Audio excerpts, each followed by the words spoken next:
Welcome to Watch Me Go Broke. I'm just out for my morning workout, which consists of a 3-mile run, a little bit of crying, and severe diarrhea. But every guy needs a great workout watch, and today I'm going to look at the GBA-800 from G-SHOCK. Is this watch great? Does it do what it's advertised? Let's awkwardly bend over a table and take a look. Okay, everybody, as customary, on my wrist today is a Seiko 6923-8080. It's the View to a Kill James Bond watch that Roger Moore wore briefly in A View to a Kill. And so there's the watch. It's a little bit dirty. It is my daily workout watch, so it's going to have a little bit of stuff on it. I did wash it, oddly, and it still looks a little rough. Today I have my caliper working, so we'll be able to measure this together. Let's take a look. Okay, so case size is gonna be, whoa,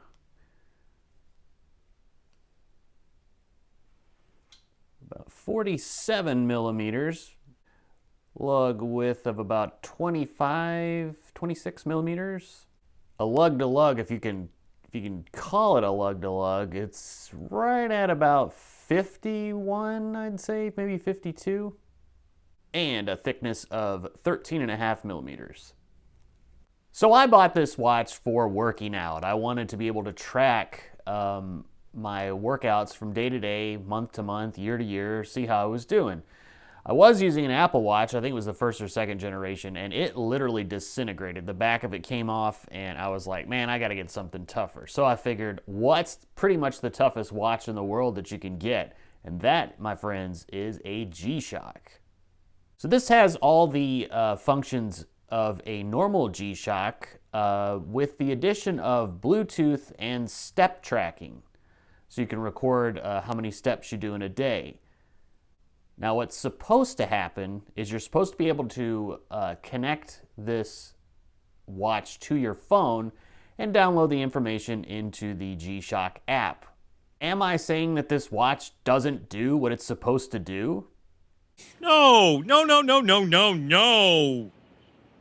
Well, yes. Yes and no, I guess I would say. The step tracking feature works pretty good. It always records it, and the second you log on to the app, it downloads it. I've been having an issue with the timer function and the stopwatch function downloading, and I use this primarily for jogging, so I use the stopwatch function quite a bit. I'll start it up here.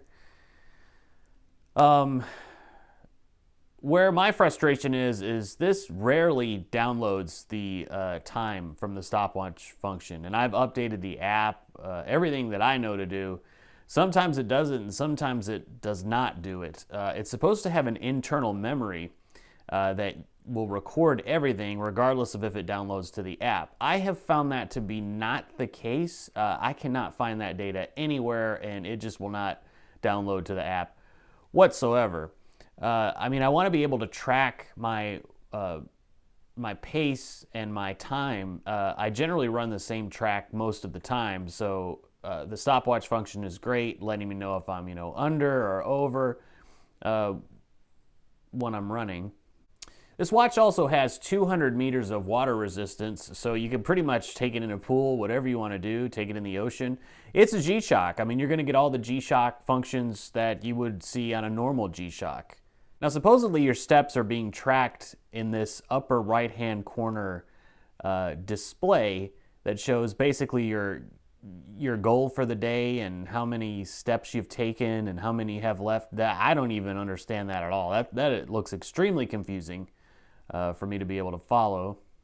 I did have an issue on a foggy morning. I wasn't even jogging. I was walking around, and it was a fairly cold day. And I was fiddling with these buttons, and I'd push them in and out, and then I started to develop a little bit of moisture underneath the glass there.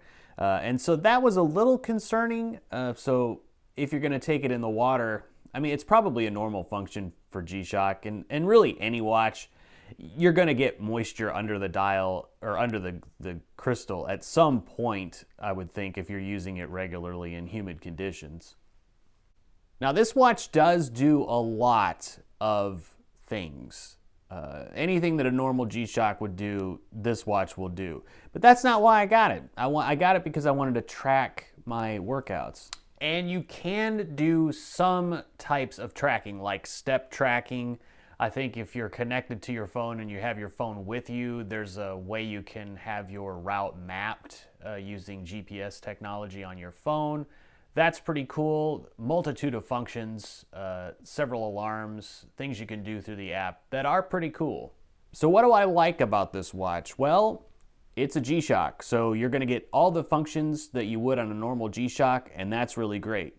I like that it's 200 meters of water resistance. I like that it's very light. It's only 2 ounces, so typical G-Shock weight. I like that it's rugged and durable. You can put it through any situation you can think of and it's probably going to come out okay. So what do I not like about this watch? Well, it doesn't work right. And honestly, guys, it could be operator error, but the fact that I can't download the stopwatch function to the app, it drives me up the wall. So I end up like not even connecting this to my phone and just using it as a normal stopwatch or a normal G-Shock. So that's really not good, and it's very buggy. Another thing I don't like is because this is digital and analog, you have those hands, and I usually work out at like 5, 6 o'clock in the morning, 6:30. The hands are right in the way of the digital display when I'm running the stopwatch, and I know that there is a function on here that you can press a couple of buttons and it will move the hands out of the way for the duration of whatever you're doing. Yes, I understand that, but it's kind of cumbersome to do that when you're running or you really just want to get started. I also thought I would really like the fact that this is round rather than square, but I really kind of wish I had gotten a square G-Shock. I think those look cool, and if it's totally digital, I wouldn't have to worry about the hands being in the way, so I'm probably going to upgrade and get a different one, but all in all, this is a good watch. But if you're buying it for step tracking, man, I think there's other stuff out there that's better. And there it is on my 7¼ inch wrist. It is definitely a big watch, as most G-Shocks are. And yes, I did trim my arm hair. Guys, there is nothing wrong with doing that, especially if your hair gets so thick that it sets off a barcode scanner. The watch is available in a multitude of colors on Amazon's website. Guys, if you know of a different watch that you think would be better suited for me and my intense workouts, please let me know in the comments. I'm really interested to hear what you have to say. Well, there you go, the GBA-800 from G-Shock. This watch is a little bit too glitchy for me. There's nothing worse than thinking you did a great workout, only to find nothing was downloaded in the app. Not great. Probably better workout watches out there. So until next time, I got a lot of crying to do and probably a stop in the bathroom. I'll see you next time.